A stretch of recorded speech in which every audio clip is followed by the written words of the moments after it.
अब मैं पहले भी कह चुका हूँ कि हमारे कुछ राजनेताओं की माफियाज के साथ प्रेम प्रसंग है,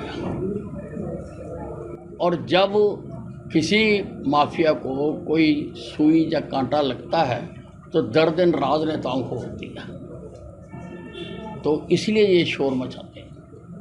रास्ते पर चले शरद पवार जी जब देश में इमरजेंसी लगी थी, जब लोगों को उठा के घरों से जेलों में ठूस दिया गया था, जब सारे मौलिक अधिकारों को बुलडोज़र लगाकर कुचल दिया गया था, तो उस वक्त शरद पवार जी कहाँ थे? उस वक्त भी तो ये राजनीति में थे। तब ये क्यों नहीं बोले? ये ज्ञान उनको तब क्यों नहीं आया?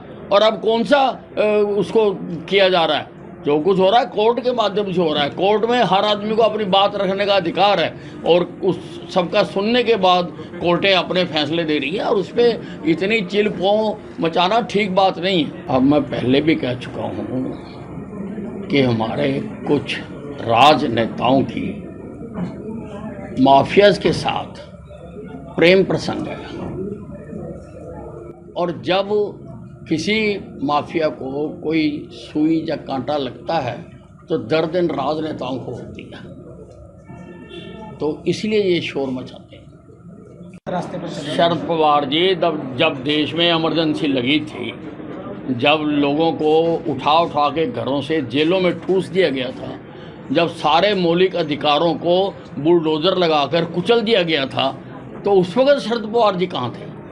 उस वक्त भी तो ये राजनीति में थे। तब ये क्यों नहीं बोले? ये ज्ञान उनको तब क्यों नहीं आया? और अब कौन सा उसको किया जा रहा है? जो कुछ हो रहा है कोर्ट के माध्यम से हो रहा है। कोर्ट में हर आदमी को अपनी बात रखने का अधिकार है, और उस सबका सुनने के बाद कोर्टें अपने फैसले दे रही है, और उस पर इतनी चिल पों मचाना ठीक बात नहीं है। अब मैं पहले भी कह चुका हूँ कि हमारे कुछ राजनेताओं की माफियाज के साथ प्रेम प्रसंग है, और जब किसी माफिया को कोई सुई या कांटा लगता है तो दर्द इन राजनेताओं को होती है, तो इसलिए ये शोर मचाते हैं। रास्ते पर चले शरद पवार जी जब देश में इमरजेंसी लगी थी, जब लोगों को उठा के घरों से जेलों में ठूस दिया गया था, जब सारे मौलिक अधिकारों को बुलडोज़र लगाकर कुचल दिया गया था, तो उस वक्त शरद पवार जी कहाँ थे? उस वक्त भी तो ये राजनीति में थे।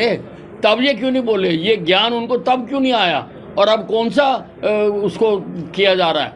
जो कुछ हो रहा है कोर्ट के माध्यम से हो रहा है। कोर्ट में हर आदमी को अपनी बात रखने का अधिकार है, और उस सबका सुनने के बाद कोर्टें अपने फैसले दे रही है, और उस पर इतनी चिल पों मचाना ठीक बात नहीं है।